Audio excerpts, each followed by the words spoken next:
réponse de Kermimone Nembo sur l'éventuel dialogue entre les forces vives de la nation et le CNRD.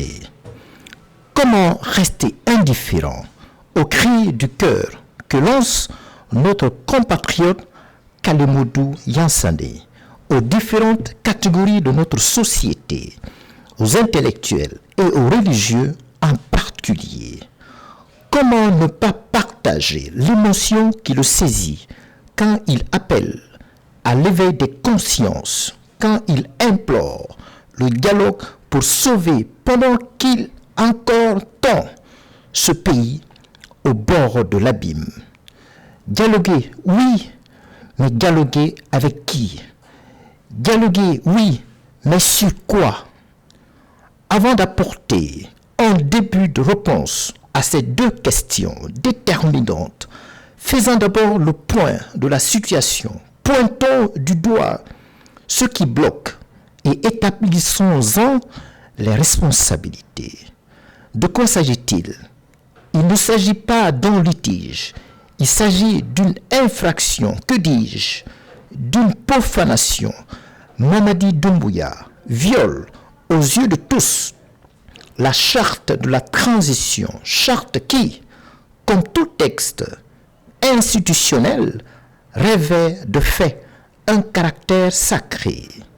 Cette charte, personne ne la lui a imposée. Elle a été établie en accord avec les forces vives de la nation. Elle a été avalisée par la communauté internationale. C'est sur elle que notre putschiste du 5 septembre a prêté serment. C'est ce cache-sexe-là qui le protégeait de la nudité juridique totale. À partir du moment où lui-même l'a foulé aux pieds, son pouvoir n'a plus aucune raison d'être. À partir du 31 janvier 2025, il ne jouit plus d'aucune légitimité et ne représente plus rien que sa propre personne. Le citoyen guinéen ne lui doit donc plus ni égard ni obéissance. Cette cruelle réalité ne souffre d'aucune discussion, aucun artifice juridique, aucune gymnastique intellectuelle ne peut la contester. Mais, vous, comme vous le dites, vous-même, Kalemodou Yansandé, le pays est au bord du gouffre du fait de la mauvaise foi de ce régime qui a volontairement retardé et le référendum constitutionnel et tous les autres éléments ayant trait au chronogramme électoral. On peut toujours discuter pour lui ménager une porte de sortie honorable. On pourrait prolonger la transition de quelques mois à condition qu'il renonce solennellement à se porter candidat comme le stipule la charte qu'il a investie.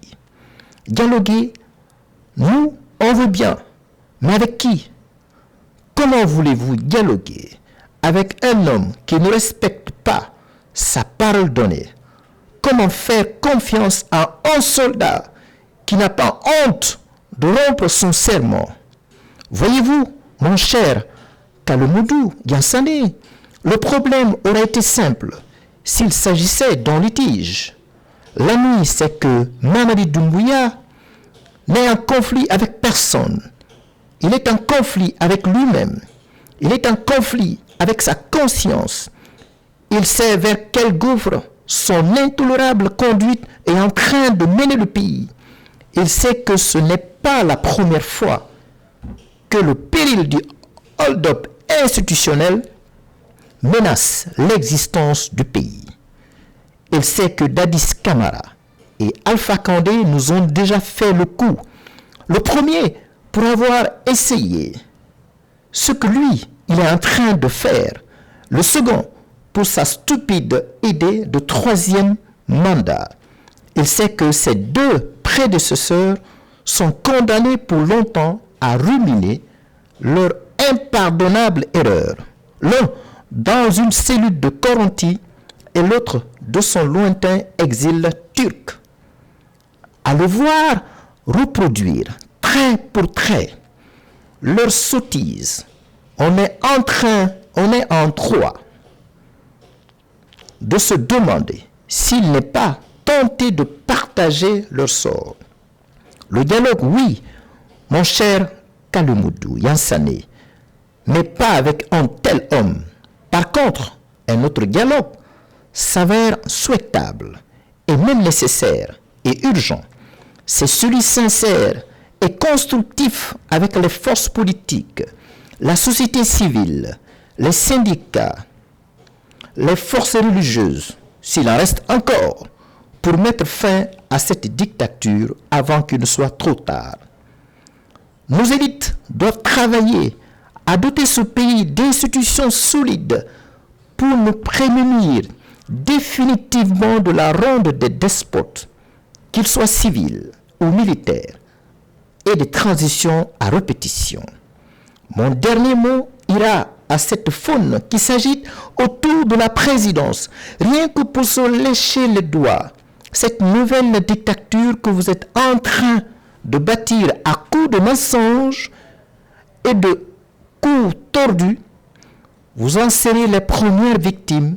Ce n'est pas une prophétie, c'est une fatalité. La tribune signée par Kernomone Nembo.